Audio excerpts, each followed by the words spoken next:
Ladies and gentlemen, welcome to Hero Movie Podcast, the greatest source for superhero movie discussion in the multiverse. I'm your host, Adam Portrais, and I'm joined in studio by Sean Keenan. Heidi likes a man wearing Sears sneakers and nothing else. And Bruce Leslie. I'm a prickly pear. Hey, look, Superman's drunk. Oh, man, we all like Superman drunk, flying around in the sky. Pilots drink a lot. So, I mean, Superman, you could probably belt some back. And we see him get to do that a little bit in today's movie, Superman 3. Man, just when you thought Richard Lester was going to be something, he just decided to do these movies. Oy vey. So we'll talk a little bit about the history of all that kind of stuff. I think that it's competently shot, this movie. It's just not great. I think, yeah, honestly, if some of you were just like, oh, man, I remember seeing Superman 3 back in the day, and, like, I hadn't seen it since I was a kid. Yeah, me neither. And, man, oh, man, I think we're going to have a very interesting discussion today that may be a lot different than what people think it's going to be. So, and I hadn't seen this since I was a kid, but I remembered loving this as a kid. Me too. Like, this was probably my favorite Superman movie as a kid. Probably the first one I saw in the theater. I saw the one with the my one growing up, because it was the one that was closest to when I was more of a kid, was what Electric was that 5 or 4? 4. The Electric Boy. Yeah, the Quest for Peace. Quest for Peace. Yeah. I was just like, man, Superman's all about talking about the UN. Who cares? I'm like, can he fight some monsters, please? Why he keep throwing missiles into the sun? Ugh. And sadly, I didn't even know that was a movie until I just happened upon it on HBO like 2 years after it came out. That's something that you like look at and you're like, man, if Michael Bay got a hold of that, because like there was a rumor one time that Michael Bay would do a Superman movie. Yeah. This looks like, you know, like baby Michael Bay would have made that movie. And like real Michael Bay would have made it amazing. This is the only time you are ever going to hear me say this ever. Ever. Superman 4 could have used Michael Bay. Would have been amazing. Yes. Oh, my gosh.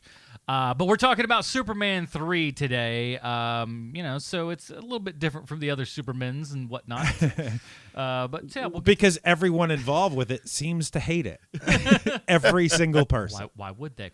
Except Richard Lester, man. I think he loved it. He considered it like a Hard Day's Night for a new generation. It was pretty much the same thing as far as I'm concerned. Same plots. We got an email, gentlemen. Mm-hmm. And this one reads as follows. Hey, guys, my name is Keenan, and I absolutely love this show. Started out listening to Heroes and Villains, and heard Smart Bruce. guy. And, you're smart, you're intelligent, and handsome. And heard Bruce mention this show, and I decided to check it out. It's a masterpiece, from Bruce's intimate knowledge of the characters and baffling love of bad movies to Adam trying his best to keep kid-friendly during Bruce's love of those movies to Sean's sly connections and clever delivery of the word humdinger. Humdinger. What more could you ask for? These three guys are Dicks Graysons. Hello! It makes our job easier when they come with their own material. P.S. I struggled through the Howard the Duck episode, and I agree. If we run out of sly connections, Clubberland connections would be hilarious. Suckers. So yeah, man. Keelan, thanks for the email there. I'm like, what Thank you very much for that. That's awesome, man. Yeah, and he mentioned humdingers, and speaking of which, boys, we got one of them. 5-star review on the iTunes, a.k.a. Humdinger. Humdinger? Surprisingly titled Humdinger. Humdinger! Now, this is from someone whose name cannot be pronounced. It is what the internet is. Lovely. But he's given himself a mock ear at the end. So right now, we're just going to call him CJJCDVUVJN. Who cares? 5-star review. Walking across the keyboard. That's pretty much it. And it reads as follows. Sean brings the humor, Bruce brings the knowledge, and Adam brings the microphones. Oh. The patented Robin rating scale leaves a few questions. Is Stephanie forgettable, and is Chris O'Donnell the worst? Please elaborate. Signed, our good friend, Dr. Doo-Doo. D-O-O-D-E-W. I think it's the nice twin brother. I was going to say, it's the good doppelganger of our mortal enemy. How could this be any more perfect? For this episode, this was not planned. It's pretty great. Holy cow. It is pretty great. That is amazing. He's the one in the white pressed shirt, not the dingy costume there. That is correct, and he's clean shaven. Oh, man. Yes. That's so awesome. I did not. That is pretty great. That is awesome. If you'd like to give us an awesome 5-star review, head on down to the iTunes, drop us a 5-star review, aka Humdinger. And we really appreciate it. That helps get this podcast out to other people. And we got more stuff that I think is going to be coming out to more people soon. We'll talk about that at the end of the show, everybody. How's that for a teaser? Who knows what we could be talking about? That guy's a pro. Don't try to copy him. Can't do it. But listen, Adam, now people are going to skip straight to the end and not listen to the review. Hey, they downloaded. I don't care at this point. Listen. All I need is the numbers. Big time Hollywood I here. just need numbers. It has nothing to do with content. Did they buy the product? You bet they did. You bet. They did. Here is. Are you going to turn into the guy that asks questions and then answers them? Did I make mistakes? You bet I did. Am I going to ask questions and answer myself? You bet your sweet patoot I am. The Robert Evans of HMP. Did I make some mistakes? You bet I did. Would I do it again? Absolutely. Hi, I'm Robert Evans for HMP. It's terrible. I'm one of the most horrible people on the planet, but because I live in Hollywood, everyone thinks that I'm a legend. You smile. I smile at you just a little bit, and you just go, he's got that. Anyway. We made an animated program out of him. When are we going to review The Kid Stays in the Picture? You guys have got me eager for that one now. I like that movie. All right. It is a good documentary.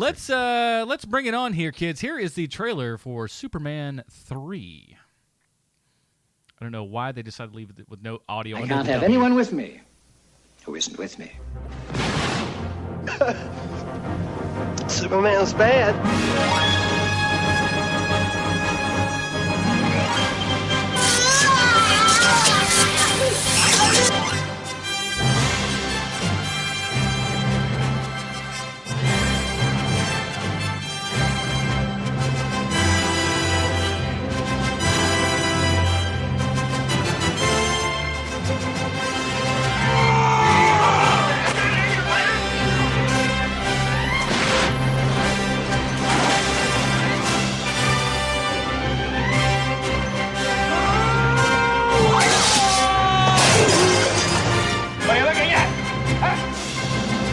Here's that compound you ordered. Can't imagine what you want with it.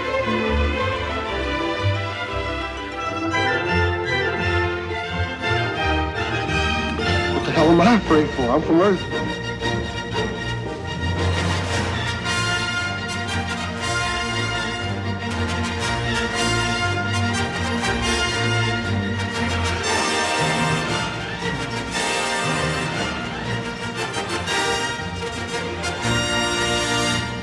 It is not enough. I succeed. Everyone else must fail. Yes?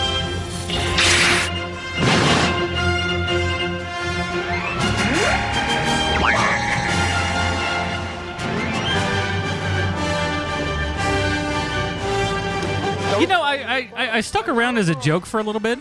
And I thought, I'm just going to play this thing out to it. This is like 5 minutes. And that is definitely a fan-made trailer, man. That did not have the inner world voice or my anything. gosh. Yeah. And we're literally just listening to people like, wow, Superman. Now, I do want to say that is very representative of the plot of this movie. It is empty. There's not a lot to it. Very true. There's not a lot of dialogue. There's Very some. true. They talk And about the some best thing things. going for it is John Williams. So And he ain't even fully credited on. And Christopher Reeve, man. Yeah, well, there is Reeve. some Christopher Reeve stuff, so we'll talk about all this and we'll get into it. IMDb plotline for you kids that don't know out there: synthetic kryptonite laced with tobacco tar splits Superman in two. So ridiculous. Good Clark Kent and Bad Man of Steel. This is directed by Richard Lester, starring Christopher Reeve. For some reason, Richard Pryor. We'll talk about it. Jackie Cooper, Mark McClure, Annette O'Toole, and for 2.5 minutes, Margot Kidder. I know the story why Richard Pryor's in this. I bet Bruce does too. yeah, Yeah. Does it involve? No, well, I guess. probably, almost certainly. Yeah, almost everything he did is involved with that. About So the- sure. Come it would on, make man. You've sense. seen JoJo Dancer. Everything from 1977 to 1986 was all Who's the pretty much- boss now? JoJo Dancer. Is that the way that goes? Everyone under 40 scratching their head going, Beer? Is he the guy that says the stuff on the screen? Wow, we're getting back to original HMP. Yeah, you over are. Just You're like, killing it. Really don't know how to say this one It's cleanly like at all. old-time hockey around here. Darn straight. Now, Superman is this kind of real indie character. Not a lot of people know who he is or anything, but I bet Bruce could give us a little bit of something about something for this movie. Oh, he spent 5 years as one of the most indie characters in comic books, actually. Superman was created by a couple of high school kids living in Cleveland in 1933. About 5 years later, he would essentially create superhero comic books with his appearance in Action Comics #1. He quickly became an American icon, but back in 1933, Jerry Siegel wrote a short story. It was illustrated by his friend and classmate, Joe Shuster, and it was titled The Reign of the Superman, which Siegel self-published in his fanzine, Science Fiction #3. Now, in a similar vein, back when I was in the 5th grade, I wrote comics starring my own original creation that were drawn by my friend Michael Noble, in which the hapless titular hero often clashed with the supervillain Gloopy. Now, unfortunately, the partnership crumbled when Michael realized he could draw his own comics without waiting on my scripts, and the flat stories without the signature humor caused both of our readers to bail on us. And I say, darn you, Michael Noble, darn you to heck. But anyway, back to 1933. This original Superman was a vagrant who gained vast psychic powers from an experimental drug, and he behaved more like a combination of Lex Luthor and Mr. Mxyzptlk than the big blue Boy Scout that the Silver Age readers would come to know. Soon after that original foray, Siegel essentially recreated the character as a hero disguised as a nerdy writer who could totally beat up all those jerks that wedgied him in gym class. Not sure where the inspiration came from, but I suspect it was personal. Yeah, Now, much like the guess great that two artsy Jews had problems in high school. yeah. Now, much like the great creator schism that plagued the groundbreaking comic The Man of Aluminum when I was in the 5th grade, well, Siegel tried to ditch Shuster at one point, leading Shuster to burn all their existing pages. Now, thankfully, Siegel and Shuster reconciled, and like the mythical Phoenix, Superman rose from the literal ashes with the now familiar costume. Tight-fitting clothes with an S on the chest over what looked like underwear on the outside and a cape. Finally, the character got his big break when in 1938, the guys sold him to Detective Comics for the mind-blowing sum of $130. Now, the Man of Steel was too big to be contained in the pages of Action Comics, and in the 1940s, the Adventures of Superman debuted on the radio for illiterate Americans to enjoy as a distraction from the atrocities of World War II. You mean the Adams, let's be honest. The radio show introduced the phrase, faster than a speeding bullet, more powerful than a locomotive, able to leap tall buildings in a single bound, look up in the sky, it's a bird, it's a plane, it's Superman. Now, Bud Collyer provided Superman's voice, but occasionally old Bud wanted a few days off, and the producers of the radio show accomplished this with the introduction of kryptonite. Now, kryptonite allowed the Superman to be incapacitated and incoherent in pain, while the secondary characters took the focus, while a voice-alike, I guess you would call him, simply groaned in the background. In 1949, kryptonite was incorporated into the comic mythos with issue number 61 of Superman, and readers would soon find out that kryptonite came in many incarnations. Green kryptonite's the most well-known, weakening Superman to the point that he could potentially be killed. Red kryptonite could cause Superman to behave bizarrely and perhaps grow 3 or 4 extra arms. Gold kryptonite that nullifies Superman's powers but otherwise doesn't harm him. Also pink kryptonite, and I'm not trying to make a tasteless joke here. It actually happened in the comics.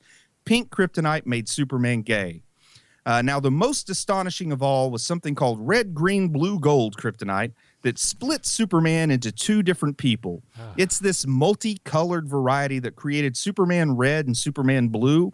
And a lot of people are familiar with this split version of Superman, but a lot of people may not be aware that this split version first appeared in 1963. I was about to say, like, dude, that's such a 90s thing, but wow, did not know that. Okay. Yes. In Superman number 162, Superman had decided that he wants to finish a big list of unaccomplished goals, including the enlargement of the bottle city of Kandor.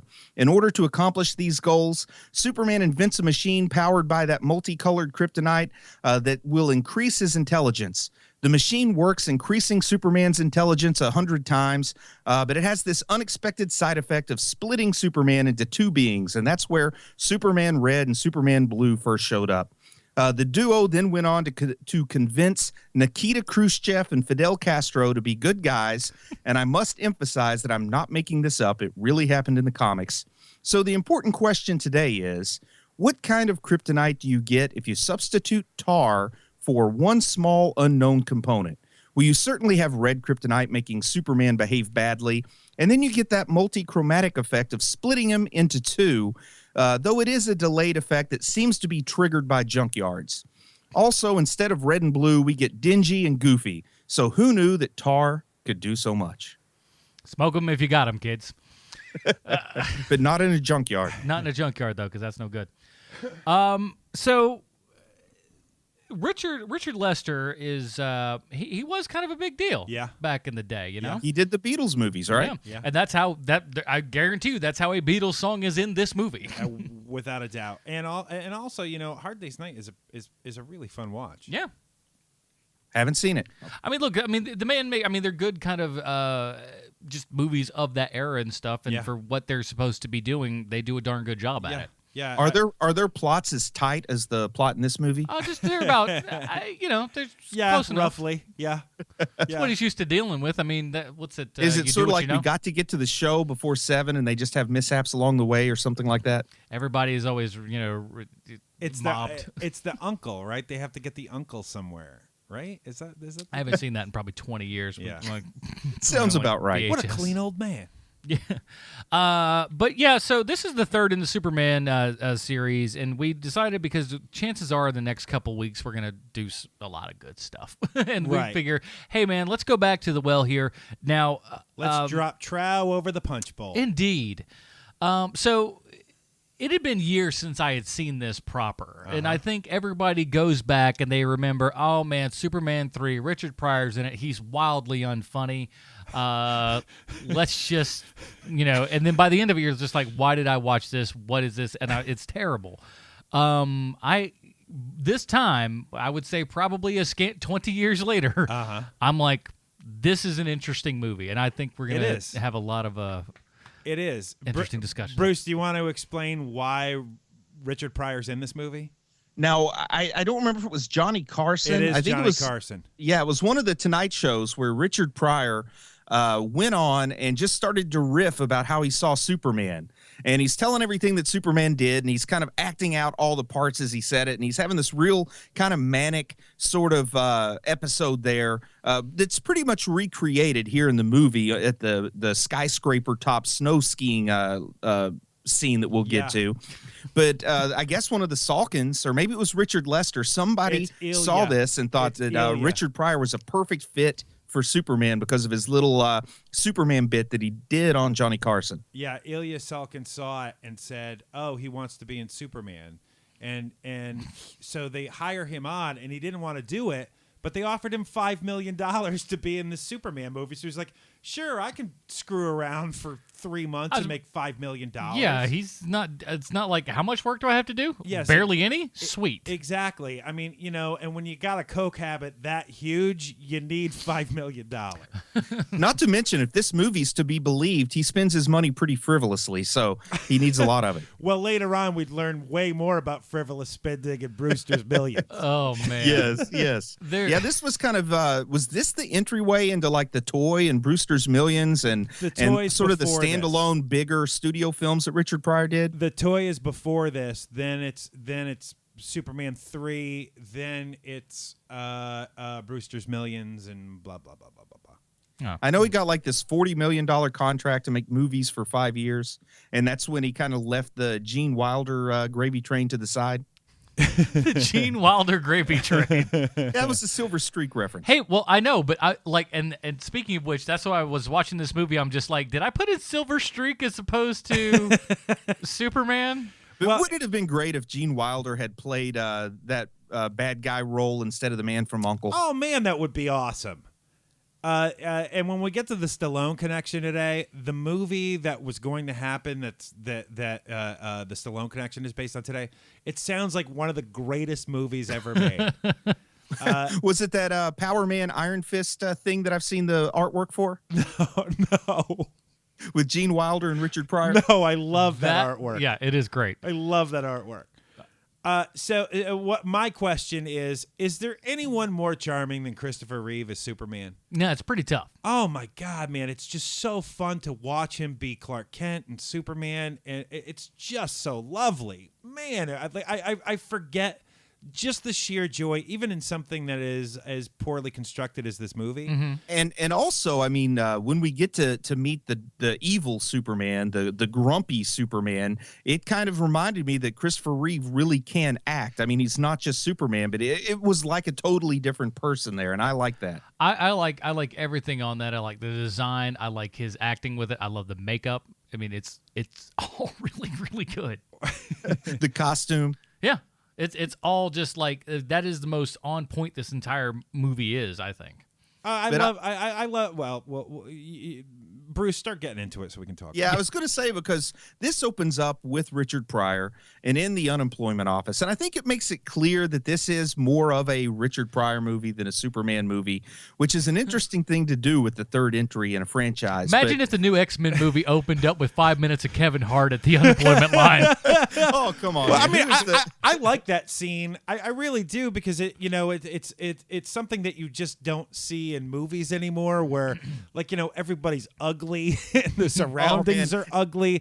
And on top of that, the thing I forget is that everyone's smoking. Like, they're inside. Yes, smoking in the unemployment office. In a government building. In a government building. What's up, bro? And immediately I decided this was the better of the two unemployment office scenes we've had to review on this show. I do like Richard Pryor's better than Howard the Duck's. Without a doubt, although Howard the Duck has that secret sauce.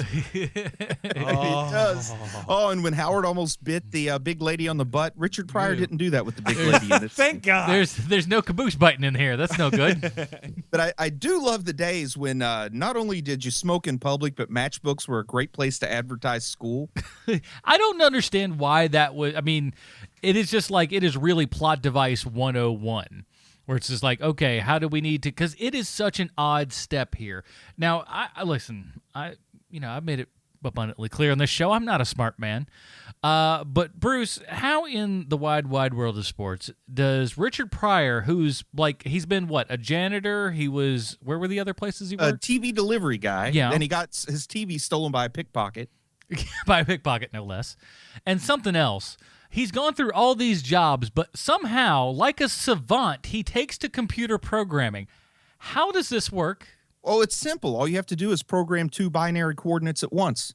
Oh, is that all you do? According to the movie. But I seem to remember, like, when I was maybe 4th grade, the local community college had these computer classes that you could just go in and learn stuff. And I learned how to do, like, 10 print, Fred is stupid, 20 go to 10, and then my screen would fill up with it, like that kind of stuff. And that was the sort of thing that was on the back of matchbooks then, so I could totally see in the early days of computers where people that already kind of had something going for themselves, they had a decent job, they're not going down to the community college. So, in real life, you were learning to do maybe data entry, not the kind of programming necessary to be a megalomaniacal, cruel ruler of the world like Richard Pryor does. But I could go with it when I saw it in the theater. I kind of thought that's how life worked. What makes him, but here's my question, though.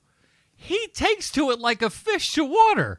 He just knows how to do it. Like, there's savants in everything, And he's a playing hustler, and all computer coding is one big hustle, man. Yeah, you know that. Like, there are people that can just sit down at a piano and they just know how to play it. That's what I like, man. It's not only like, did he just sit down at a piano and he was a natural at playing it? It's like someone who didn't even know pianos existed, and then magically they were playing. He was two steps away from going, "What's a computer?" to I am the best hacker planet Earth has ever seen. I figured it out in 2.5 minutes. I fully expected that whatever computer he was on would be able to do anything at any time in 1983. What's that? You say you want to flush a toilet 3 floors up? Watch this. Exactly. Boom. What? Not only that, you hungry? man, you want a cheeseburger? I took all kinds of computer classes because I believe weird science. I could really make a girlfriend. Oh, don't get me started with that movie. because trust me on this, I'm about to take us down an alleyway in a little bit here. that we might not come back from. I'm not going to lie to you. Uh-oh. I like the sound of this. But I do like it, though. He just seems to have a knack for it. And in 1983, the people that wrote stories on television and in movies about computers had absolutely no idea what a computer was. It seemed like they're scared to death of computers, actually. Like it's all only that- old guys that like typing away their screenplays, and they're like, I don't know how those things work, but I know they scare me.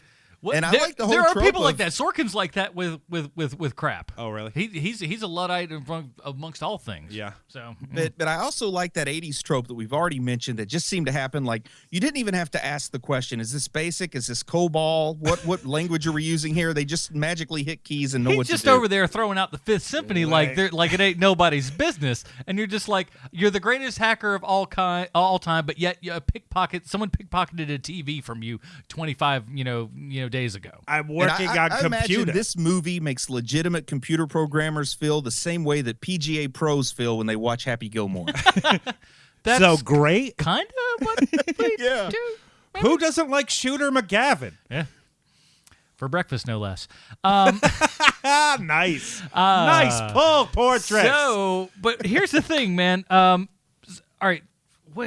Okay, so he leaves the unemployment office, and then we have. I want to talk about how terrible this credit sequence is. Could it be any possibly? I totally be any worse? disagree with you. I love the opening sequence. I find it so charming. It's something you will never ever see in movies No, I'm again. talking about the title sequence. Oh yeah, that is awful. The way they're kind of yeah. smeared out The at the title bottom of the cards- screen, not the actual Yeah. sequence of Almost events. Star Wars. Yeah. It's like, we're not really Star Wars, but we're going to kind of muck up some of the screen. It is just, from a visual standpoint, one of the ugliest openings I've ever seen. If I wasn't so certain that the Salkinds already hate themselves, they should hate themselves for this. Yeah. This opening sequence, though, aside from the credits, and I might be disagreeing with you just a little bit here, Sean, but they set down the tone like this is going to be a slapstick comedy, which it is at times, but they don't stick to it all the way through. I mean, that's part of the problem is we have some of these tonal shifts in it. And then also they see, what was the charm of the first Superman? And it was the vignettes that just happened. Right. I mean, that was such a big part of the charm. And they just try to sort of squish them all here in the opening scene with absolute nonsense. I mean, since when is it easier to rip the roof off of a car than to open the door? And you could say, well, the door was stuck, but he's Superman. He could open the door. Well, look, to go backwards for a second here, the vignettes, it seemed like at some point that is what was happening with Superman 3, and they're just giving Richard Pryor a launching pad for it being able to do whatever he wants, and having Richard Pryor meet the character of Superman, and isn't this hilarious? And that's all great. And then somewhere, and I know the exact moment, we could talk about it when we get to it, there's a complete tonal shift in the movie roughly halfway through the screenplay where the thing just takes a turn, because at the beginning of this movie I was so pleasantly surprised with how stupid and goofy and fun it is. The opening credit sequence and stuff with all that in there, it's a Mr. Magoo episode. I love it though. Yeah, not quite politically correct in 2016, but I guess it was still okay to poke fun at folks with low vision back then. But the guy that loses his dog and grabs like the line painter, and then I also like the penguins and the smudge pots. I love it. I love it. The photo booth. I mean, I really pine for the days when we had I photo did- booths I just did like the randomly photo on the sidewalk. That was never, but I mean, we also have we have every trope in the world in this opening sequence where there's guys walking through with huge murals, like huge paintings. We got a blind guy who doesn't know the difference between his seeing eye dog and a line painter. And a line painter.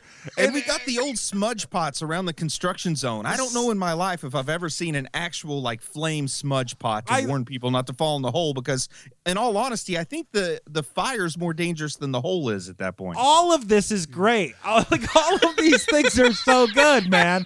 And like, because what you're missing, like the thing that, look, if I had my way, I want every movie to open with a smoking hot lady walking through and causing a Rube Goldberg series of events. that end with a penguin on fire. I mean, it's such a great and everything about that is fun. She's smoking hot by like Margot Kidder and Miss Tessmacher standards, but the Salkins still struggle to get the Ornella Moody's of the world. Well, you're not wrong, and she is definitely 80s Lonnie Anderson hot, but that's what makes it so great. The only thing that's missing is that guy waving his fingers in the air because his hand is hot because a hot girl's walking by.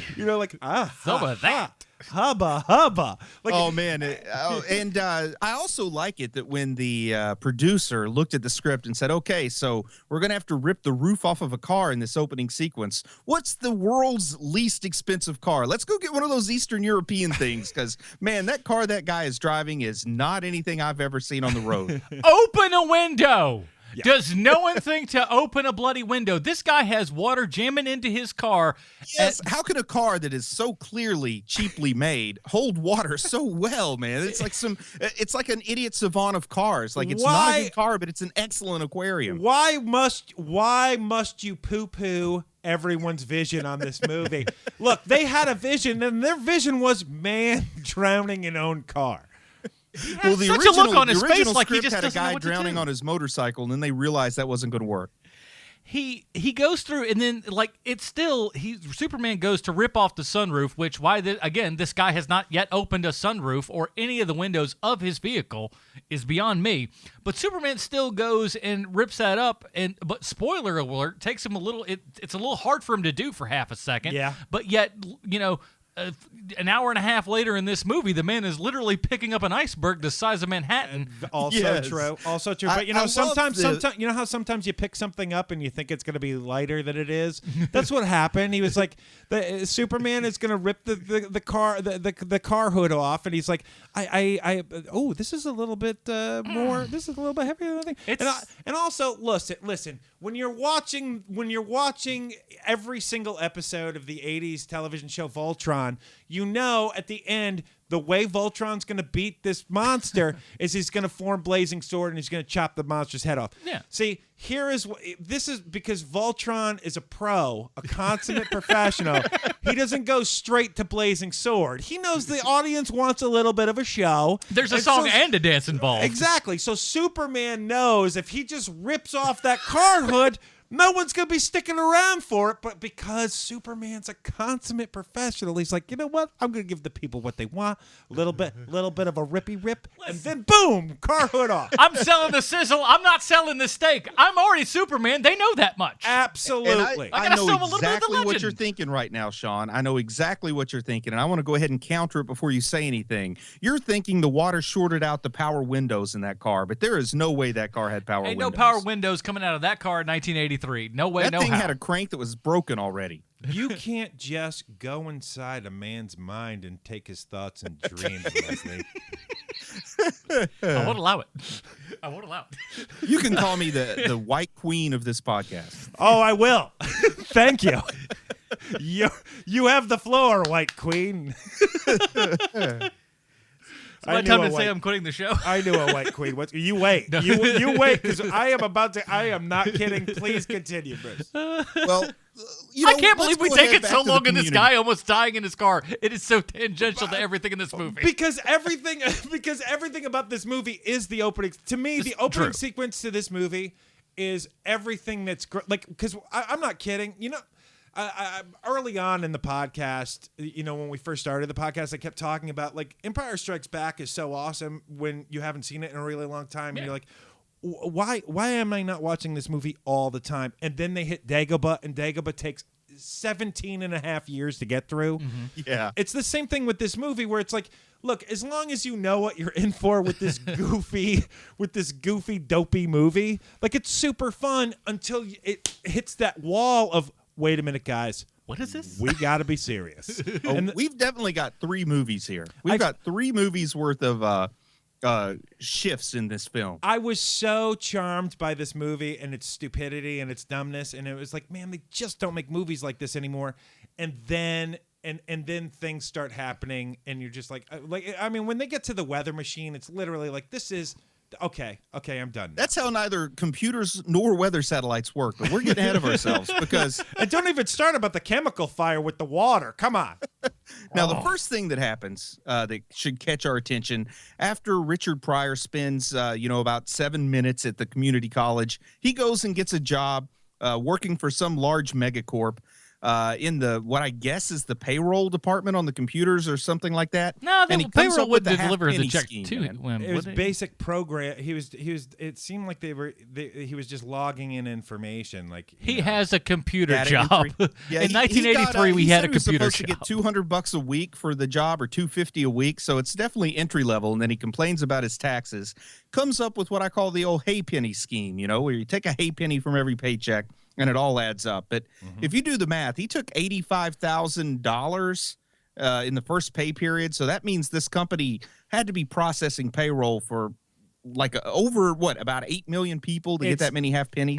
Somebody did the math on it, and it's something like 17 million employees work for Robert Vaughn. The man, or as I like to call him, Napoleon Solo. I'm Robert Vaughn, and you're going to No work. relation to Han. Solo, baby, man, that show.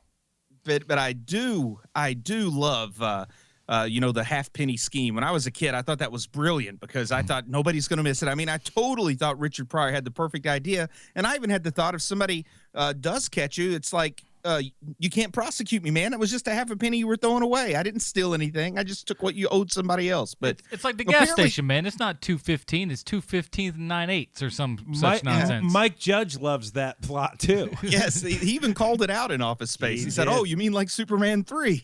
Really underrated apparently, movie. this is a real scheme that happens. There's a whole Wikipedia page on something called salami slicing, which is what this kind of scam is called. Oh my God, what a great Salami term. slicing. What a great Don't term. just Google salami slicing. Just don't. Turn off safe search. Yeah. Look at images first, and then take it from there. And have Grandma do it from across the room. I'm horrified. Grandma, could you look up? This is the while, worst thing I've ever seen. While the half penny scheme is going on, we find out that Clark Kent wants to go back home for the 20th high school reunion. It says he was class of 1964. This movie was released in 83, but I just had to go with it. There's also a scene at the Olympics, so I think it was intended to be set 1 year in the future in 1984. Do you think people in 1983 were like, "Holy cow, This is what we have waiting for us next year." This is this is literally a year away from now. What's going? Oh my gosh! Did you guys not see the computers in this movie? They were rad. Clearly, this was the future. And the 1984 Olympics were in Los Angeles, so it would have been so great if they'd had Christopher Reeve just reenact that whole torch thing for the joy of those watching. All those Salkins, they're wizards.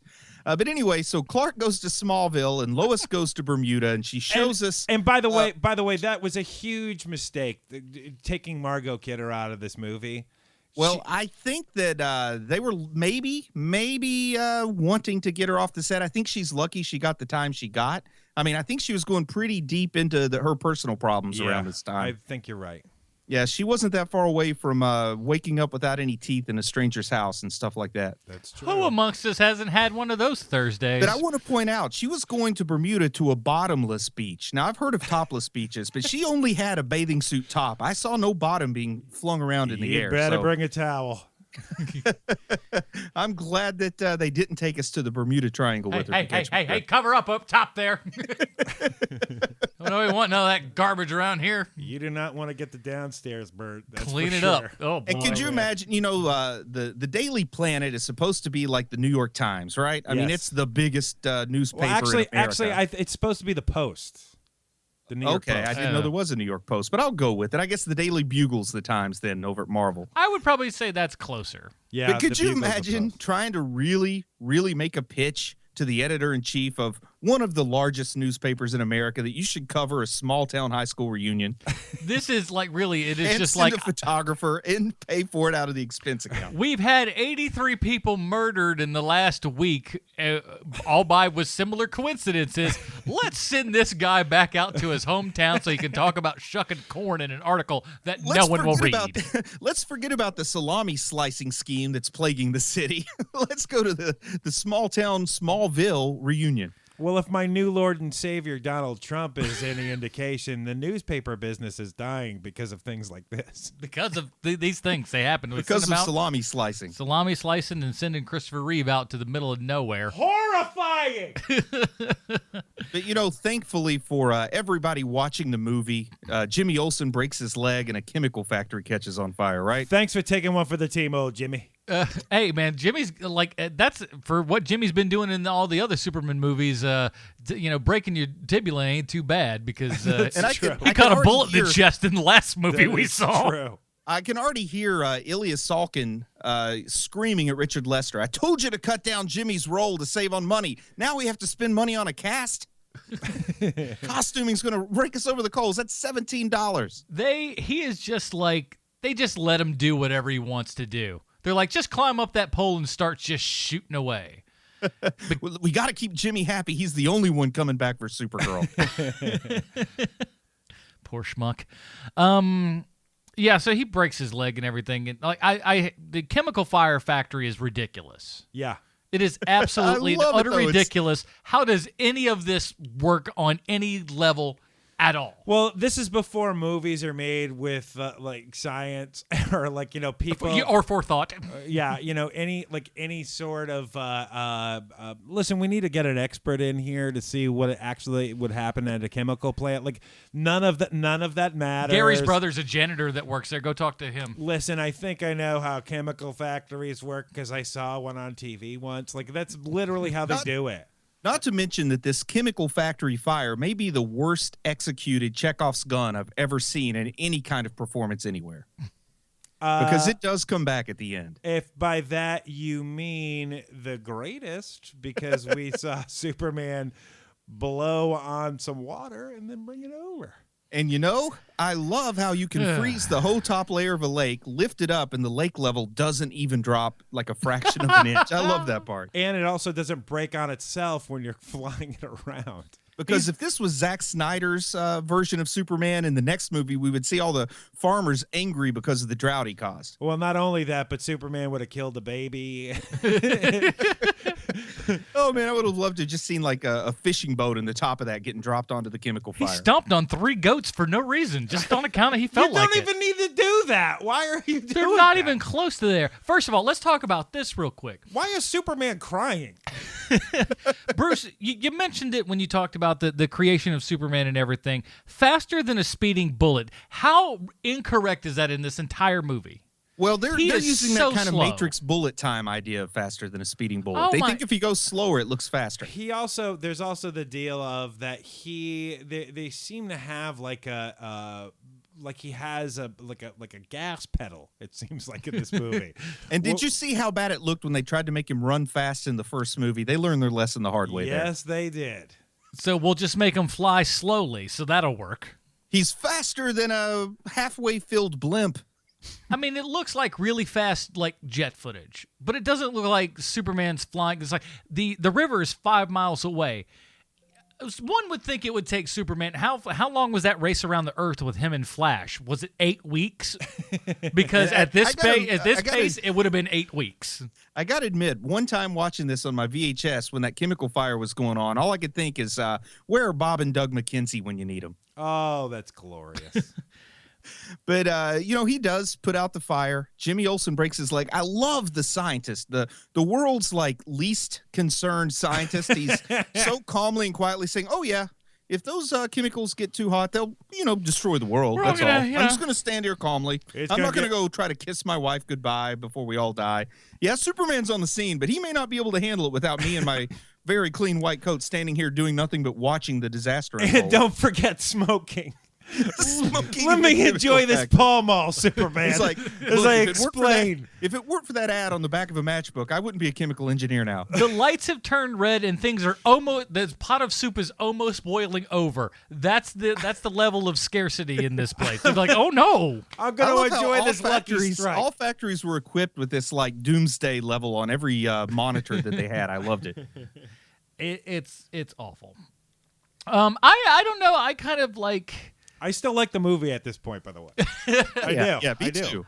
And I'm really liking it when Richard Pryor gets called into, what's his name? Robert Vaughn, the man from Uncle. Oh, very Yeah, good. he gets called into the man from Uncle's office, and he's going over in his head, what, how did you do? And as soon as he walks in, he's been practicing how he's going to talk his way out of this. And as soon as he walks in, he just starts begging, I don't want to go to jail. They have robbers and rapists who rape robbers. He just gives it up so fast. I mean, that is a great little bit. Yeah. And then I love it that Richard Pryor, Gus is his character's name. I love it that the world domination scheme that Robert Vaughn wants to pull him into is to what do you want to call it, to shoulder the market in coffee futures or something like that, of all the weird schemes. I also love it when he says Colombia has 2 exports. One of them's coffee, and he never says what the other one is. Richard's like, I don't know nothing about that. Yeah, I was going to say, if anyone would know, it would be Richard Pryor.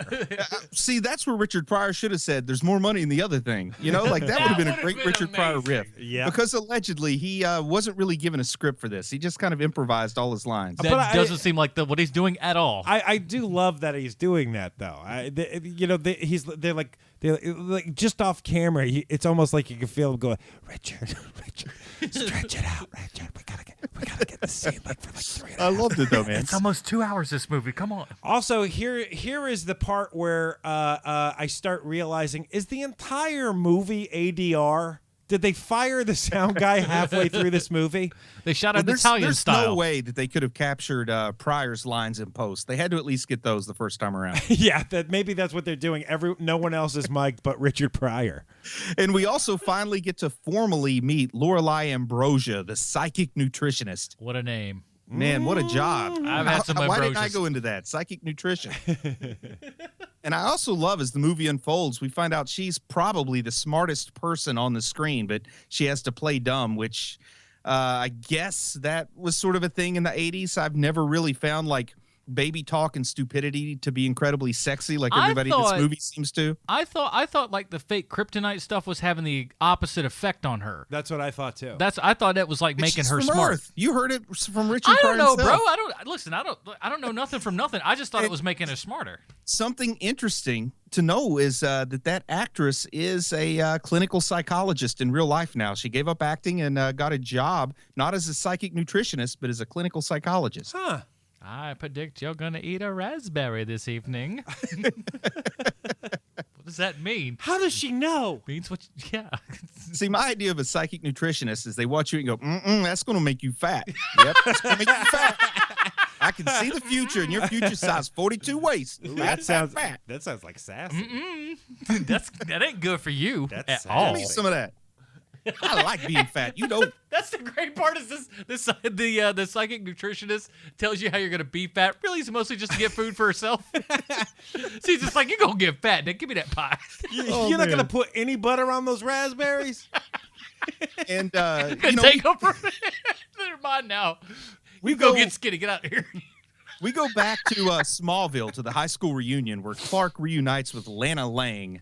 And I will say this, they did manage to find somebody that was marginally more attractive than Margot Kidder, but not so much so that you'd think there would still be a choice to make. You know what I mean? That's true. And it's one of the things that I really love. It's one of the things I really love about this movie is that it's like they didn't go out of their way to find super attractive people. And I really, really love that. I found normal folk. Annette O'Toole is a very, very handsome woman. She's a handsome woman. But she is not someone that you're just like, yowza, let's get back to Smallville, Clark. and she's perfectly suited to play Martha Kent, which she does in Smallville. Yeah. But as Lana Lang, I always pictured Lana a little bit differently from the comic books. And, of course, I also never really pictured Lois as a very Margot Kidder type either. So I guess I'm going with it. And at least she never asked him if he could tell what color her underwear were. Yeah, well, there's always... Because you could see him in the when she was wearing those white pants. As they're bowling. And boy, do we not get to see like the Glory Days stereotype in Brad. Man. I love it, man. Even the name's perfect, Brad. He's so good. Thanks a lot, Brad. So good. I do. He's great. He's just this consummate drunk who's all around. Just be like, look, lady. Yeah, I'm the only other person in this town that's willing to look at your ugly mug for more than 5 seconds without vomiting.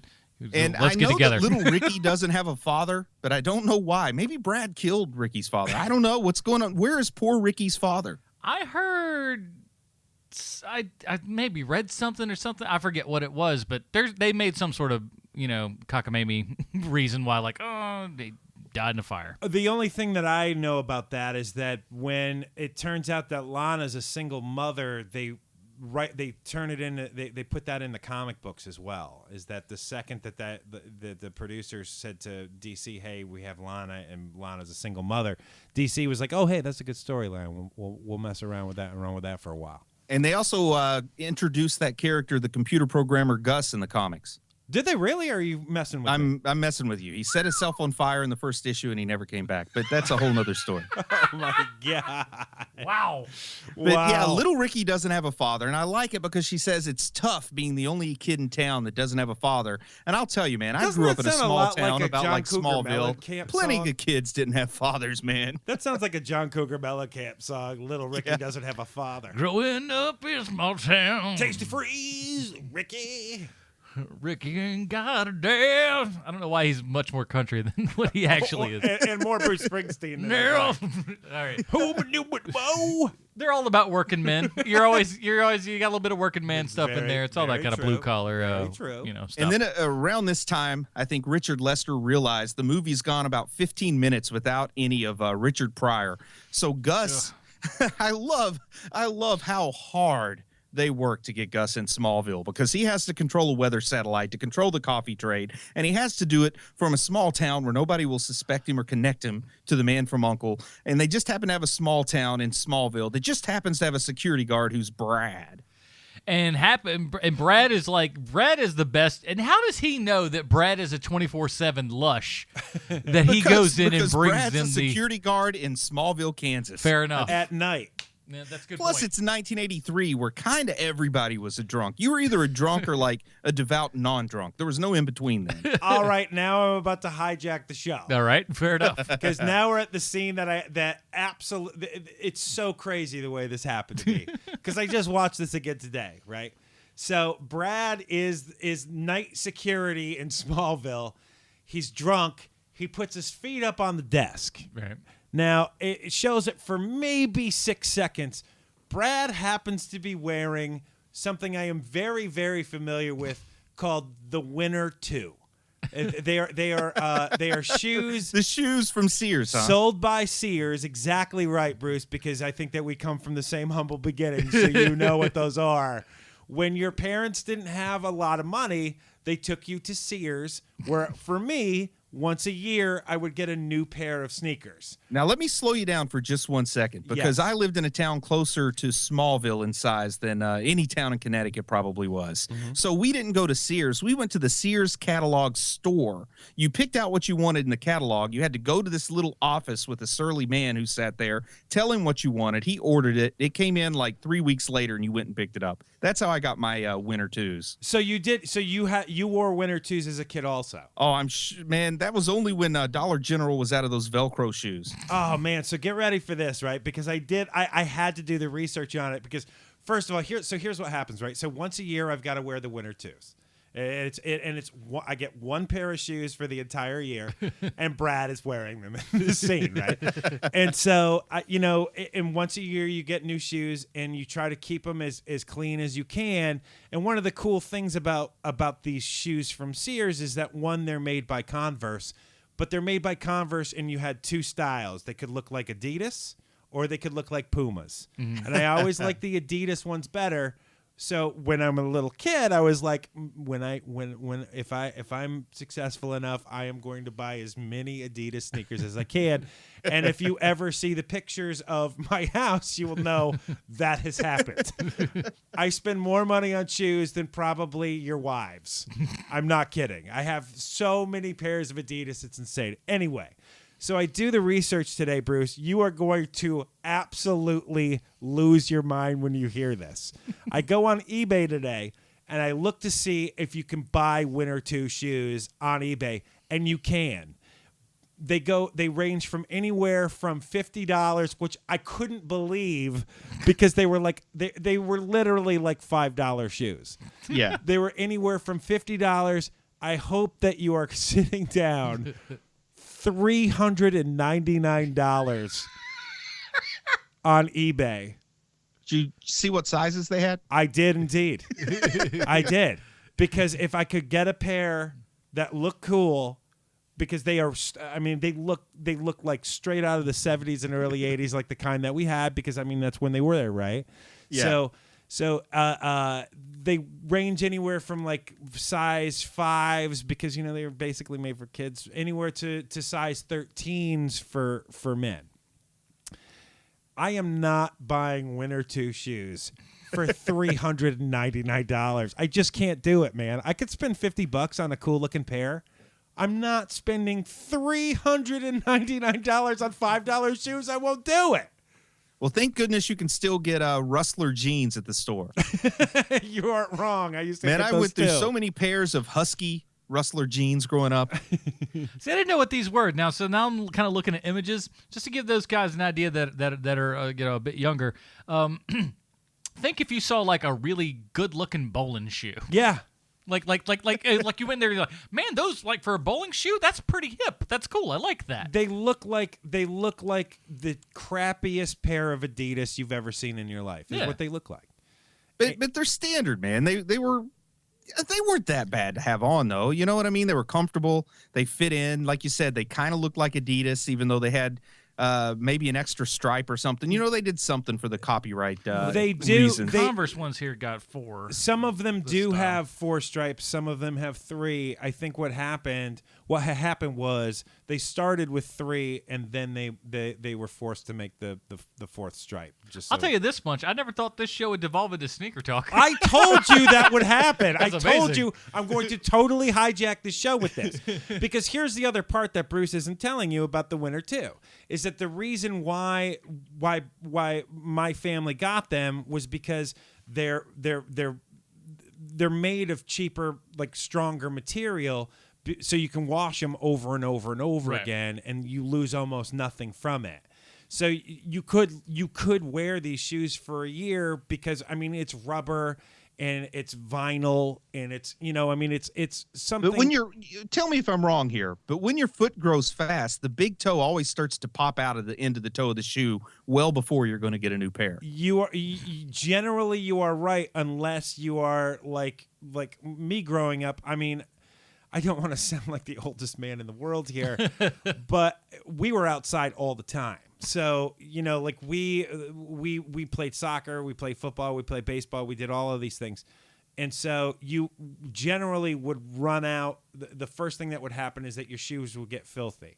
And growing up in Connecticut, if you had, I don't know how it worked in Tennessee, but in Connecticut, the first sign that you were a poor kid was that you had dirty shoes. Yeah. Well, I grew up in the coal fields where coal dust was everywhere. So we actually had this thing when you had new shoes, you were embarrassed to wear them like to school when they still looked new. Whoa. Like you'd kind of dirty them up. You'd wear them around the house. You'd dirty them up. You didn't want to have shoes that looked like they just came out of the box on the first day of school. Well, now it sounds like I came from Fancy Boy Academy. I mean, yeah, honestly. We that's were just how it too was. stupid to care when I was kids. We were just like, I ain't got shoes on your feet. Who gives a crap? Well, when you grow up as one of the poor kids in a well-to-do town, I mean, these are the things that you think about it as an adult. Where you're And not to jump too far ahead, but like every day I would wait for my grandpa to come home from work, and he looked exactly like one of those coal miners at the end of this movie. wow, really? Yeah, so clean shoes meant we were a place where you didn't want to seem to be trying to put on airs. You think didn't you're want better to than me. give out the idea you were better than anybody else, because that was a real quick way to get poked with sharp objects in places you didn't want to get poked and stuff. Not to mention, I mean, I was in a trailer park, so Yeah. that was a place where you really kind of didn't want to stick out. So so it was a different background. So I'm sorry that I've hijacked We're learning a the lot show. on today's show. I'm sorry I hijacked the show, but literally all of that happened with the little 6 seconds where Brad puts his feet up on the desk. You see the Winter 2s. And I see the Winter 2s, and I immediately thought of Lauren Hickey, who scuffed my shoes on the first day I got them, and she was a rich late girl, and I was so upset. Well, Lauren Hickey, I hope you're I'll doing end it with okay. this, man, and then we'll move on. But I've got 3 kids. My daughter gets shoes that are a little bit nicer, but my boys, even though we're definitely doing a whole lot better off than my parents I'm were, sure. they still wear the shoes from Target and Walmart and things like that right now. I want them to appreciate it when they finally do get some nice shoes. Yeah. I just bought shoes the other day, and they were crappy. Well, see, here's the thing, man. I don't know what it is. This really, we're going into Shoeville because because we're there. So I usually wear Vans. I've been wearing Vans since like middle school. It's been always kind of my thing. I'm not quite to the level that Sean is because I wear the shoes out and then I chuck them. But they keep falling apart. Vans, start making your shoes better. But I don't like anything else out there, and I'm just like, well, maybe I'll go get some other shoes, and then I look at other stuff, and I'm just like, I don't really care. Well, now I tend to wear the least expensive shoes I can get that fit and don't have blinking lights on them. Oh, man, I was all about some, like, I had some LA Gears, some But I pump-ups. do have about 4 pair of shoes in my closet that I don't ever wear because I'm embarrassed to wear them now. That grand total, I think I paid well over $2,000 for those 4 pair of shoes. Holy smokes. I overcompensated briefly early in my career, and now I'm embarrassed to wear them. I think some of that not wanting to put on airs or come above your raising kind of thing that I grew up with has kicked in. What can I say, man? When, not all of us can afford $4,000 worth of shoes. 2,000, whatever. So it's 2,000. What was the line in the game? It's just like, oh, there goes $1,000. Your pair of shoes cost $1,000. That one did. Oh man, but I got sick of Devil Wears Prada jokes real quick, so Yeah. I switched back to the ones that I got at Skechers or whatever. So what Richard about Pryor that gets voice this Richard guy Pryor puts on? drunk. Say what? Say what? What about that voice Richard Pryor puts on at the door? Oh boy, are we in trouble now? I just love came that. down from Cleveland. I love that voice. Again, this movie is still charming. This movie is still I'm fun. all for it, man. Here's what I love. This is the part that I just totally love about this movie is we skip ahead to where they're both already blitz drunk. Richard Pryor's wearing that gigantic foam cowboy hat. Where and does you know this he cowboy brought hat it with come him from from? home to the set. I there's love it. nobody on set that provided that hat for him. He just had it at home and wanted to wear it. If you haven't seen this movie, it is the size of the hat that he's wearing in Celebrity Jeopardy, the Burt Reynolds cowboy hat. It is that size. Jim It is- Carrey is wearing it in Dumb and Dumber when he needs to get the necessities at the grocery store. But I love that foam cowboy hat. I never had one of those, but Richard want Pryor one. brought that from home specifically to wear. He tried wearing it in every scene. They finally gave in. Let him wear it in this one. How about this week? How about this week? How about this week? Fine. Jeez. Again, we're still in charming territory for me with this movie, where it's still fun to watch. Like, I know it's awful. I know it sucks. I don't care. It's fun. There's a certain quality to the Superman movies up until a certain point in this movie, actually, where it's got its own feel to it. 66 Batman has its own feel to it. The Superman movies have their own feel to it right until like smack dab in the middle of this movie, and then it goes off the rails. But where it's the same typical things where you got bumbling Clark Kent, you've got like super charming Superman, and then you have people still being wowed by the things that Superman could do. Where the sound effect of someone watching and being amazed by what Superman is doing, you could literally just go going, and it would totally fit in.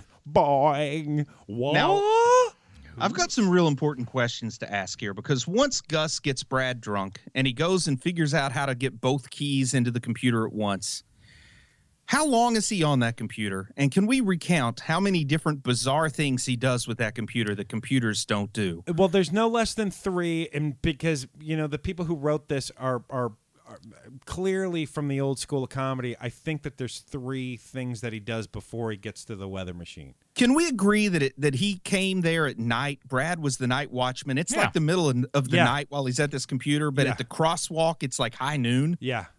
But so maybe it just took the computer some time to get there, and maybe crosswalks are controlled Well, you by got computers. 64K of memory, man. But do crosswalks Can a computer make the don't walk person go up and fight with the walk person? I literally cursed out loud when that happened. Like, it just came out of my system, and I was just like, it was not something I planned on. It was involuntary, and it came out, and I just said, what the Shaq Fu right at the television. And for just a brief moment, did either of you think that those two light figures were going to get amorous? I did, and my first thought there's is one scene where one of the figures is on all fours, and I thought, uh-oh, here it comes. Is spanking involved at some point? I was really, truly thinking to myself while watching this, and this scene in particular, if this movie was made today, those two are getting it on. Yeah. And then also, a guy gets a bill.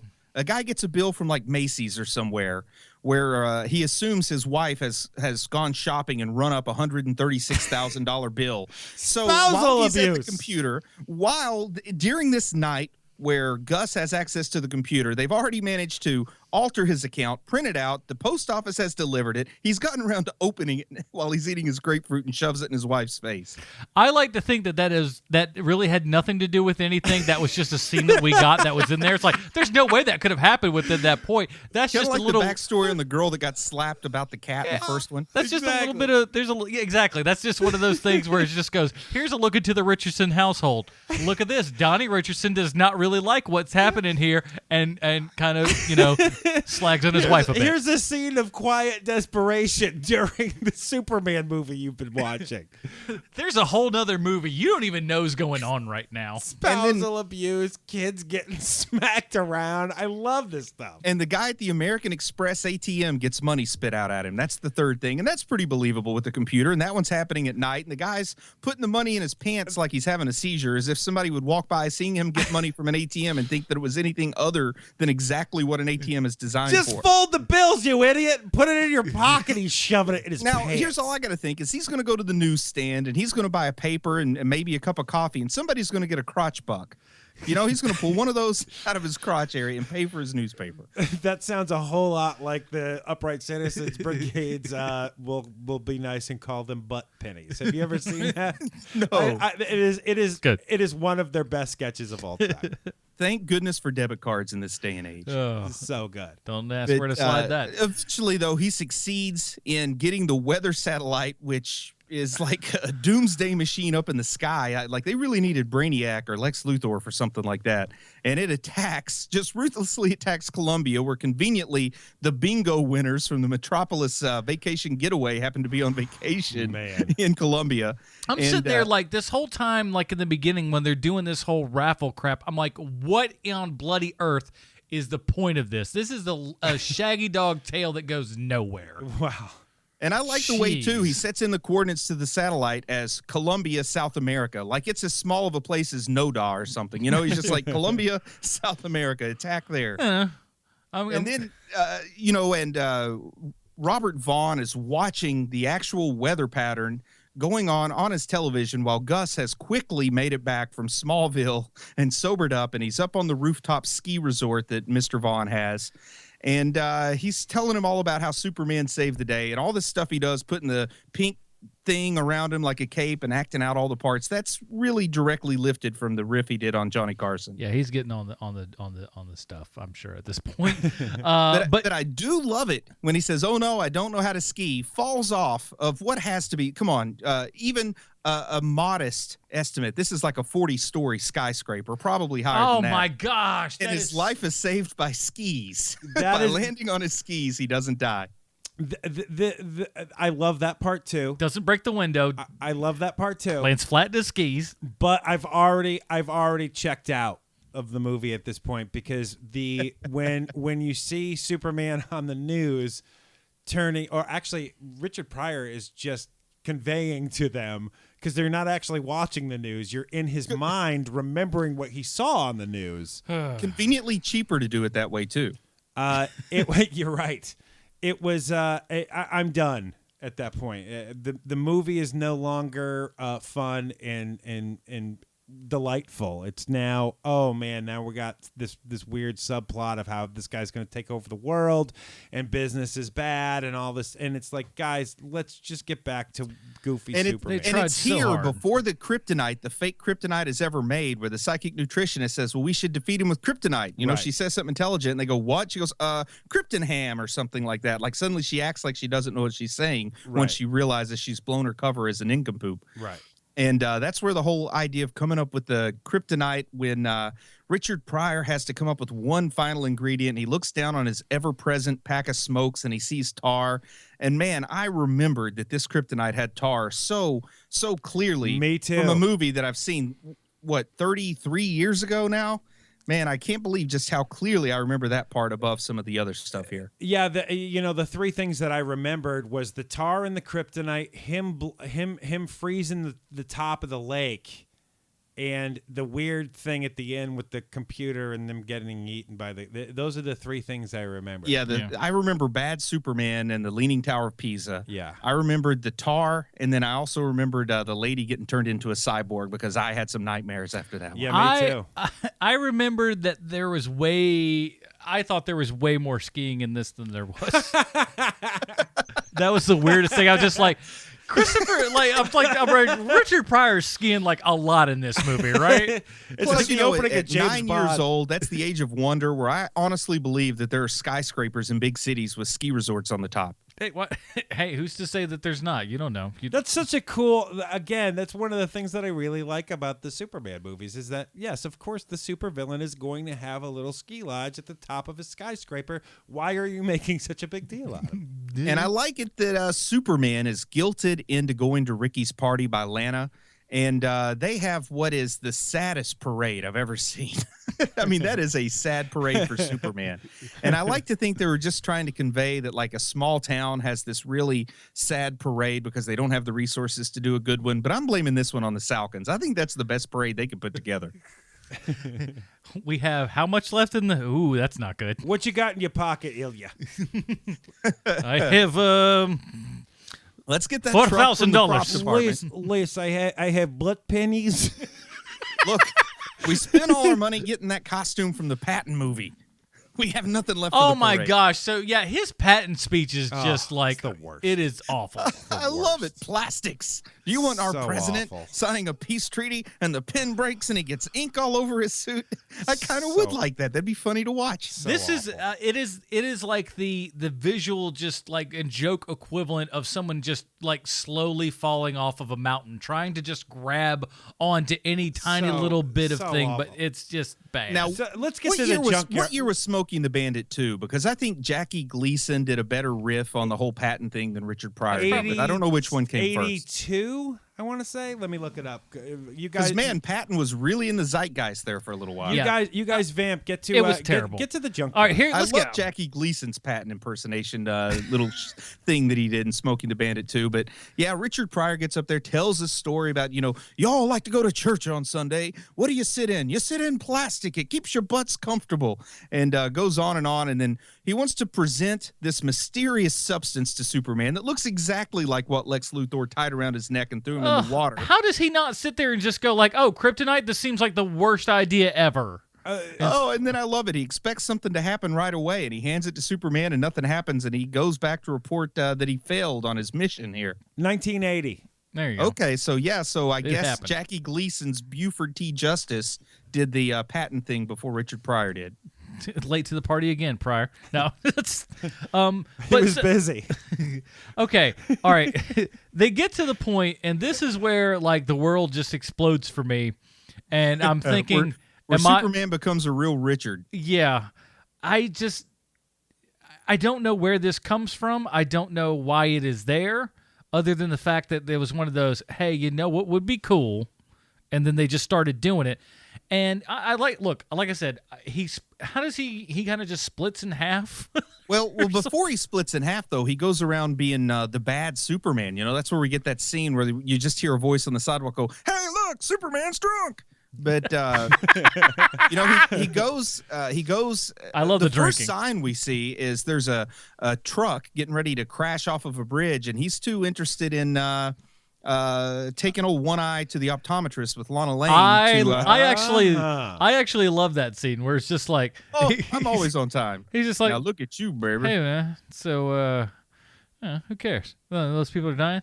Well, as long as you promise to be faster than a speeding bullet. Baby, I'm faster than a speeding bullet in more ways than one. Yeah, and then I love the Tower of Pisa, which, a massively popular international tourist destination, has nobody there but these two guys. This in a dreams like the Salkinds made this up. Mamma mia! I expected it to be like one of the Salkins as the Italian guy that busts all of his statues. It is 1950s comedy at its best. See, but again, that is what makes this movie great. And I like him blowing out the Olympic torch, because it came out the summer before the LA Olympics. That was kind of cool. I love how he doesn't say anything. It's like he doesn't even brag that he did it. It was just like a super D-bag move to do, and then he left. But my favorite part is when the psychic nutritionist gets Superman involved in what I'll call an oil for booty scheme. There's this one oil tanker not following the rules. So she promises him a little something if he'll go stop that oil tanker from reaching Metropolis. I love how once everything is like fast forward, but Superman goes to fix that, and all it is like, hey, how do I get oil back into this tanker that's erupted? Blow it back in. At the end, but he resolves it. You literally blow it back in there and then seal it up with your laser eyes. Yeah, what a load of crap that is. Use heat vision around how many tons of one of the most flammable substances on Earth. I like that, too. What a load of crap. but when he's flipping nuts, when he's flipping nuts at the liquor bottles in the bar and he's breaking them. Awesome. And, what a baller move. This is leading up to the big junkyard scene. But I got to ask you something, Sean. Have you ever had too much to drink? That's funny. What? Because I'll be honest, there are times in my life when I've been sitting alone at a bar, not recently, but sitting alone at a bar, I've had too much to drink, there are bar nuts there, and I've honestly thought about trying to pull off the old evil Superman. I've never followed through, but that has crossed my mind. You and me, I have been there with you, and honestly, I'm just drunk enough to think to myself, I bet if I hit it right, I could totally break one. Or even more importantly, I'm drunk enough to think I could take the bartender in a fight if it came to it, because that's where that's going to lead if I ever try. He's going to tell me to stop doing it, and I'm going to tell him what's what, and hey, we may have to throw down, but it's a price I'm willing to pay at this point. But we find out that Gus is going to have a supercomputer built for him at the bottom of a canyon in return for his good service. And Superman goes to the junkyard for that split personality junkyard brawl. And you guys have to have something to say about that junkyard brawl. It was cool. I liked it. I did too, actually. It's the only part in the second half of this movie that I like. And Christopher Reeve did such a good job, man, as playing both of those characters. I really like when Clark Kent goes, I'll have you know, I give just as good as I get. And then, you've got surly Superman just slinging him across the junkyard and stuff. Before we get the triumphant emergence of superpowered Clark, where he pulls off his shirt, and thank goodness they took that costume to the dry cleaners. I liked the dingy costume. It is clearly what we do cool. now. It looks cool.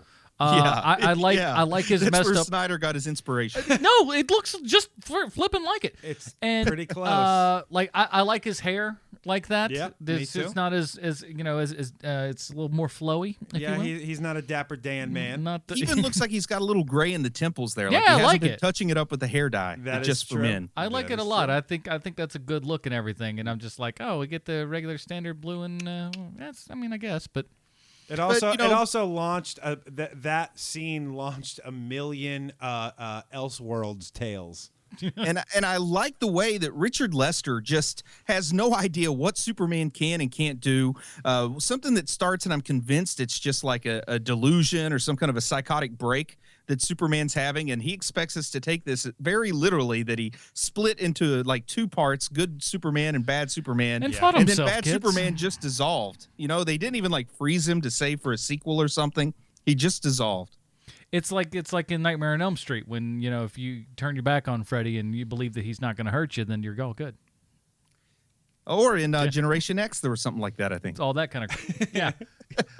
All three things equal in the eyes We of have the a Lord. lot more to talk about for Superman 3 than we did for Generation X. Gee whiz. But I'll tell you what, they go to the canyon where the supercomputer is, and the man from U.N.C.L.E. and the psychic nutritionist and his, I don't know, she looks like the most grouchy teacher you ever had in middle school. I've got It's his something sister. there's something crazy about her because when I was watching this movie today, I was like, is that Mama from Throw Mama from the Train, or is like her sister or something in real life? The weird thing is, she is in Throw Mama from the Train. But she's not Mama. She's not Mama. She's in the classroom, and she has the submarine story where she doesn't know what anything is called. Oh, yeah. That's her. Wow. Well, anyway, they have these balloon contraptions to take them down, and Richard Pryor rides a donkey. And boy, you could tell that he did not want to say that line. He hesitated. He really thought, can I get away with it? They've already done like 12 takes where he's refused to say it. So finally goes, I don't believe a man can fly. And then he gets on the donkey. But man, I have always wanted to ride a donkey. That's one thing I've never done before. I went to the Grand Canyon what when I a was in weird college. life goal. I went to the Grand Canyon when I was in college. Didn't have enough money for the donkey ride. And ever since, I've always wondered like how cool it would have been if I had ridden a donkey. So were you specifically riding into the Grand Canyon, or just being on a donkey is cool? Well, you know, being on a donkey in any circumstance is cool, but the Grand Canyon seemed like my best shot. He's like, But I outside walked of down there, the Grand where am I Canyon. going to run into another donkey? And you know what? Walking down the Grand Canyon's just fine, but walking up stinks, man. So having the donkey on the way up would have been great. Okay. But yeah, still haven't ridden a donkey, even though I did get a picture taken with the donkey once. That's the closest I ever came. Oh my God, that's the best. But our that villains, might be the funniest thing you've ever said. Is that you didn't it's get to 100% ride? true. It was outside of Notre Dame Cathedral in Paris. I took my picture with the donkey. You didn't get to ride one, but you came so close that you had a picture taken with a donkey. It takes money to ride. You can take your picture for free. That's the way it works He's out. just like, look, I went out with a girl who later on became Miss USA. She didn't, she wouldn't even hold my hand or nothing. But I mean, I got a picture of me with her, so I mean that's good enough, right? I've got a dirty joke that is very close to that I can't say on the show. That's just great. So look, I like him picking up Richard and flying with him and everything, and like it just But the really hold bad on, green we're not screen. going to skip over the 8-bit video game thing. Oh my gosh, this is the worst ever. Superman becomes Oh an gosh, 8-bit it's so video bad. game with What? rockets shooting Well, at him. Robert. Well, so he's like that's like the physical representation of what Robert Vaughn can like shoot from wherever missile silo he's at or whatnot. Yeah. And then Superman just punches some missiles in the face. Yeah. And the weird thing is that you learn when you do the research on this movie, you learn that they actually had something better. They had better graphics at one point. And the Salkind said that looks too good. You need to dumb it down. Huh. And I just texted both of you a picture of me with the donkey in Paris. Oh, thank you, sweet baby Jesus. Oh, but, we get the 8-bit video game, which was actually pretty good for a 1983 video game. It was full color. Look how happy this guy is. He's super excited. You've never been this happy before or since. Look at him. Oh, you're looking at the donkey I'm picture. looking at you. Oh, that's adorable. Look at that donkey. Like, get off of me, dude. What's he the got, a donkey jacket? looks nothing. Yeah, of course he has a jacket. He's fancy. He said he was in Paris. Yeah, Paris those are my donkeys 5 over here moods wearing there, too, man. jackets. Very fancy. What I'll tell you is that's a 2-part jacket. I had like a fleece with one of those puffy vests over it. That's what it looks It's like. very European. Oh my God! Nothing looks more American than Bruce in this picture. He's got on work boots. He's got a hat on. The only thing missing is like a Tommy Hilfiger American flag shirt. I was wearing my black colored jeans though. I thought that would be European. Oh man, you were so awesome. Wee, my most. Oh my gosh. Oh, Bruce, I love this picture so much, man. That's the only time in my life I've ever touched a donkey, and I had to go halfway around the world to do it. Not just for that, I hope. Yeah, pretty much. It was a drag your ass to Paris trip. Bruce, there's a donkey in Paris. There we go. Well, anyway, let's talk about the lady getting turned into a robot. Man, Okay, 'cause that, you mean- that was the most memorable scene. In my mind, my 8-9-year-old memory told me that this was graphic, that this looked entirely believable, that this was way above what they can do with CGI nowadays with the practical effects. I watch it now and it looks like Roberta the maid from Richie Rich when so she comes funny. out. It's like a high dollar 1970s Doctor Who episode. It looks so funny now, but I was so scarred by that scene when I was a kid watching that movie that I had nightmares for like weeks. And there's a part of me that wonders if she was the inspiration for Hank Henshaw becoming Cyborg Superman in a way. Oh man, that is a very good point, Bruce. And wow, because it did. I guarantee it did. Yeah, I'm sure Louise Simonson watched this movie. So, Wow. Superman wins though with this acid. That I don't know. I guess he just happened to hold on to a vat of acid from Smallville when he saved the chemical plant. They don't really give much explanation, do they, for where he gets the acid? Not that I can remember. Like I said, this is at this point when he's. By the time that all this has happened and the mecha lady comes out and does what she does, And she pins I'm just the like, psychic nutritionist to the wall, and then I guess Richard Pryor saves Superman by taking a fireman's axe, which you build a supercomputer, you probably don't put an axe close to it. I just don't even see a scenario where that axe comes in handy Look, just other in than case. to destroy the supercomputer. We've seen these kinds of movies before. Something goes wrong at some time. If you don't have one, it's like they're like fire extinguishers. The city manager has to come in and take a look and see if there's no axe on this wall. Do you have a computer axe nearby? The funny thing is, I pictured that even though this was an evil clandestine computer, they wanted to build it totally up to code. That is the weirdest way I've ever heard that word used. No, I've heard it. It's people that are snooty. I'm sorry if I said that wrong, but that's how I say it. But Put a anyway, little bit of air of something on it. I thought Marty was on the show for a second. the computer gets destroyed by the acid, and once again, 9-year-old Bruce absolutely loves what happens next. They fly to West Virginia for some reason.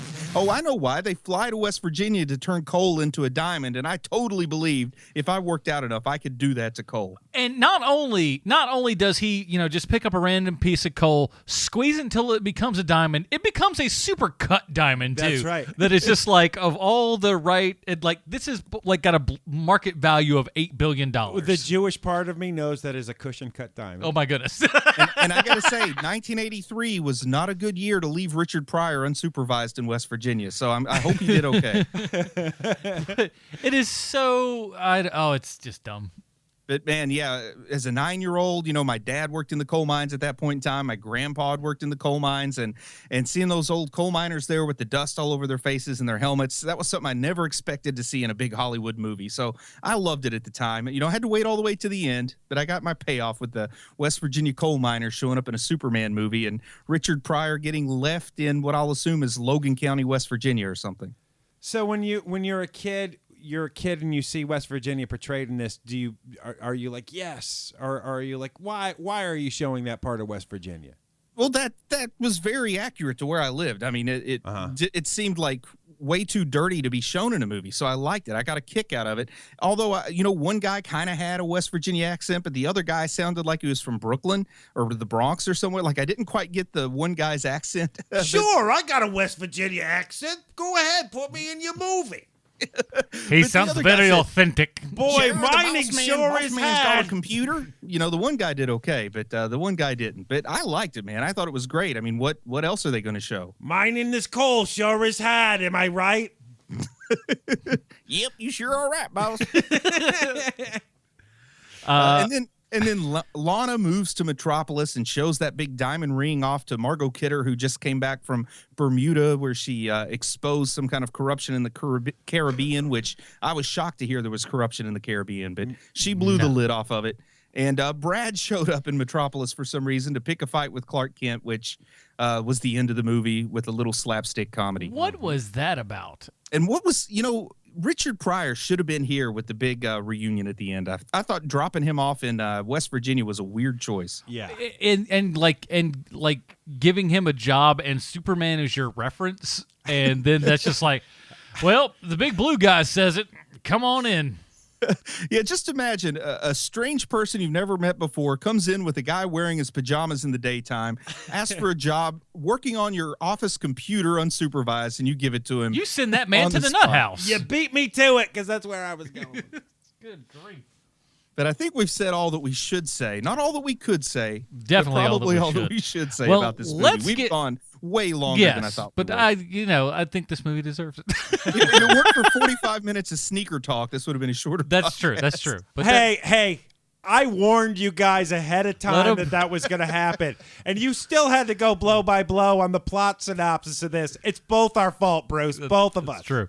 Hey, I only talked about the vital points to the plot. The vital things that are Okay, involved. okay. All right, so we got to find out how this movie relates back to the awesomest guy that we know, Sylvester Stallone. Thank you, Adam. I have a prepared statement. Oh, okay. I know it seems like Robert Vaughn worked with Stallone at some point, but he hasn't. Really? So gather round, kids, because Principal Keenan's going to tell you the story about a movie called Nighthawks. Ironically, my principal in elementary and high school named Keenan. Really? Yeah, He must have been a jerk. he was. Okay, so a movie called ahead. I'm Nighthawks. Movie called Nighthawks, starring the Dutch version of Christopher Walken, Rutger Hauer, and the 70s version of the Situation, Sylvester Stallone. Which is unfair because the Situation's movie career has been as successful as Adam's stand-up act. But I need the comparison. All right, moving on. For those of you who don't know, Nighthawks happens to be a 1981 film that revolved around two cops in an anti-terrorist division of the NYPD. I don't know much about law enforcement to know if such a thing exists, but it sounds like a giant load of movie crap to me. The movie's completely forgettable except for Billy D. Williams, and the lady who plays the Bionic Woman is in it. Turns out that Sylvester Stallone and Rutger Hauer hated each other more than Garfield hates Mondays, and our world is just a little bit better for it. The first scene Rutger Hauer filmed was his death scene that happens at the end of the movie. While filming the scene, Hauer got injured 2 different times. One was a squib misfire, and the other, he was rigged to a cable that was supposed to pull him back every time he got shot, quote unquote, by Stallone. During filming, he was pulled too hard and got injured, and after the incident, Hauer found out that the cable was pulled with such force because Sylvester Stallone ordered it. So good. Hauer got angry and threatened Stallone that he was going to break his how do I clean this up? Orbs. Gentle I was thinking his orbs. little slugger, but okay. Gentle the twins. He was going to break the twins if he ever did anything like that again. During the rest of the filming, more fights and arguments between the two actors happened. And according to Hauer, Stallone was constantly interfering with the filming of the movie, adding writing changes, adding new scenes for his character because he was jealous that Hauer's character was doing more cool stuff in the movie. And you know what that means? We're dealing with the good, crazy Stallone. So how does this movie relate to Sylvester Stallone, or to this movie here, to Superman 3? Because Nighthawks was originally written to be the French Connection 3. It was. And it was going to team Gene Hackman with Richard Pryor. Oh, Popeye Doyle and Richard Pryor. I want Yes! to see that so bad. That movie sounds way better than Nighthawks, Yeah. which seemed to replace comedy with poorly executed violence. The main plot was the same, but when Hackman showed reluctance to do a third movie, they turned this thing into Nighthawks. The movie that was supposed to be an awesome buddy cop movie with Gene Hackman and Richard Pryor and could have been a classic was totally turned into a forgettable Sylvester Stallone movie. So there you have it, HMPers, this week's Stallone connection. Now, Popeye Doyle and Buddy Russo, let's review this movie so we can continue our French Connection fan fiction. Man, that's harder to say than you think. Yeah. Did you know Popeye's Chicken, when they were sued by the rights holders for the Popeye comic strips, claimed it was named after Popeye Doyle in the lawsuit so that they won the That is case? genius. It's really great. Yeah. Oh yeah. And then when when the French Connection writers try to sue them, they go, no, it's based on the cartoon. It's based on And the conveniently, Popeye's Chicken and Biscuits was in Supergirl.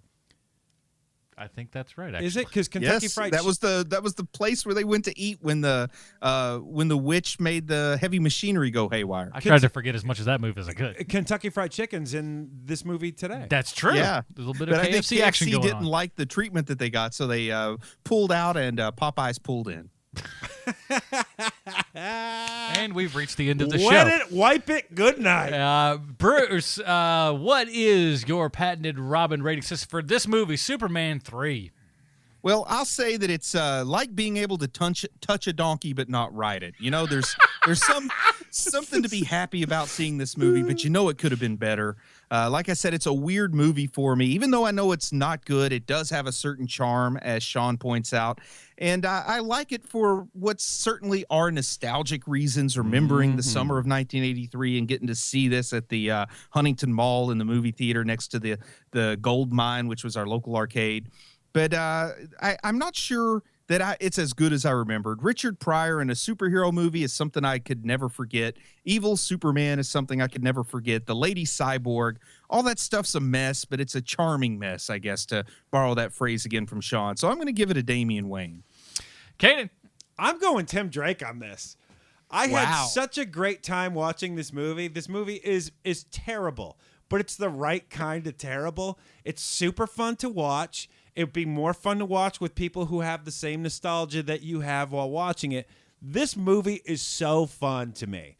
I mean, don't get me wrong, the second half of this movie, people aren't going to stick around for. But the first part of this movie is so fun. Tim Drake. I think I'm following with Bruce here. I'm going to go Damian Wayne on this one. I like, again, this is a movie that I thought, oh, man, this is going to be the worst. It's going to be terrible. We're going to all hate it. And I liked it a lot more than I remembered liking it back in the day. And there's a lot of good production design in this thing. I mean, it looks good.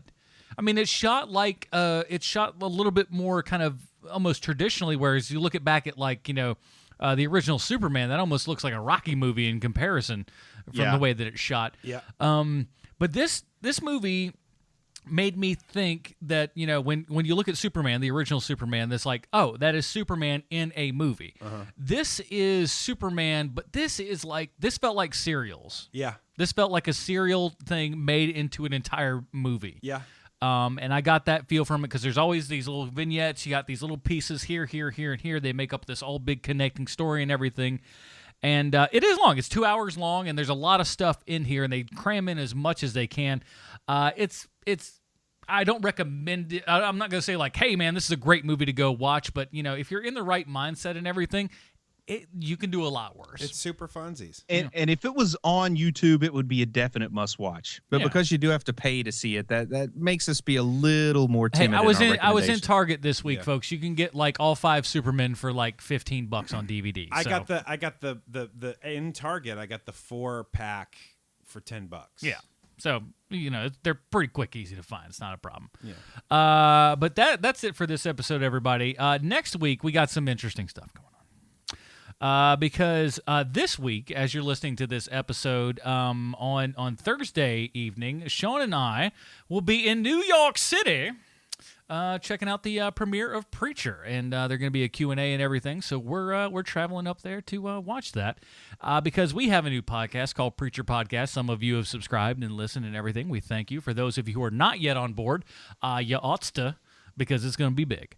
And we're really excited for that and everything, but we wanted to tell you guys that, hey, that's what we're doing next week. It's going to be a little bit different show than normal. We'll give you tops and tails for the end of for our show and everything, just to let you know, because the content might be a little bit different. Might have an explicit tag on that. Yeah, so just to be on the safe side. But we want to, it's not going to be awful. It's PG-13-ish. Yeah. But just to let you know that, that's the kind of stuff that's going to be going down and everything. And to, subscribe not only to us, but to that channel and stuff as well. Like us on Facebook, facebook.com facebook.com/preacherpodcast, and all the other places that you might think, from Stitcher to iTunes and all that kind of good jazz. And just to help get the show off the ground and everything, guys, go out and just throw a 5-star review on there, because that really will start to help kind of get the get the eyeballs on this. There's not a lot of these things out there right now, so the more that you do that, the more it kind of puts us in prominence. And that is the only intellectual property that will go from HMP to the Preacher Podcast is the Humdinger. Yeah, Humdingers will stay. Yeah, Humdinger, both shows. That's the only thing. That's the only thing. And I have the right to say chowder buckets on occasion. He can say chowder buckets. Hey, listen, that's your IP, buddy. You can do what you want with it. That's copyright Bruce Leslie, 2014. The Leslie verse. But yeah, so we're going to be doing that. We'll be doing Preacher next week. We're going to do the pilot episode, and then we'll continue to do those episodes week after week. Somewhat of a little rotating cast, possibly. We got me, Sean, Bruce, and Matt from the Film Find. We're all going to be doing that. So that's the next big thing to come down the pipe, and you guys are going to be first to hear it on this show, and hopefully you'll go and continue to listen on that show. Mm-hmm. And of course, while we're out there and everything, just follow us on Facebook, facebook.com/Preacher Podcast, and @Preacher Podcast on Twitter. We're going to be doing a lot of stuff. We'll drop a lot of videos and other things like that, so there'll be plenty of information to go and follow that stuff as well. Bruce, where can we find more of your work on the internet this week, sir? Well, if people will go to facebook.com/Hero Movie Podcast, they will see that picture of me and a donkey in Paris. I've already posted glorious, man. I have already posted it. I want people to check that out. Also, chubbywizard.com. Go there, check it out, see what we got going on. Chubby Wizard actually has a sponsor. Check it out at the website. Ooh. Also, Heroes and Villains just did an episode on Darkseid. Very Nice. good. I gotta listen to that episode, because I don't. That's a character I don't know enough about. I grew up a Marvel kid, really, and so I don't know enough about Darkseid's background. So I'm definitely. When that pulled up, I was like, ooh, I needs to listen to that, because that'll be good. Keenan, what do you got, buddy? He's basically Thanos, just so you know. You can reach me at Hero Movie Sean on Twitter. I have a video that I put up almost every day. I lost 2 this week, so I did go up twice this week. But it's called Angry Gay Spider-Man. It's my YouTube channel. It only takes a couple of seconds a day, folks, and it'll lighten and brighten your day up. Yes, it will. Please. And Adam, if you could please, because I am not on Facebook, could you please post a picture of the winner twos onto the Facebook page so that people could see it? Yeah, we'll put that in the show notes. That'd be awesome. Thank you, man.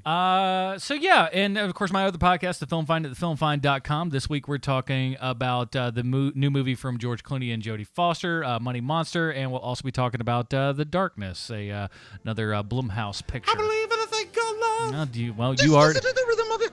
Yeah, so that'll be the song for this week's episode. I don't would think there's any idea about that. But so we'll be doing that and much more and all that kind of stuff. So join us back here next week, everybody, for the pilot of Preacher. We're super excited about this. A lot of good stuff going. That is it, everybody. Until next week, for Sean Keenan, Bruce Leslie, I'm Adam Portrais. Stay super, everybody. See you, Marty and Evie.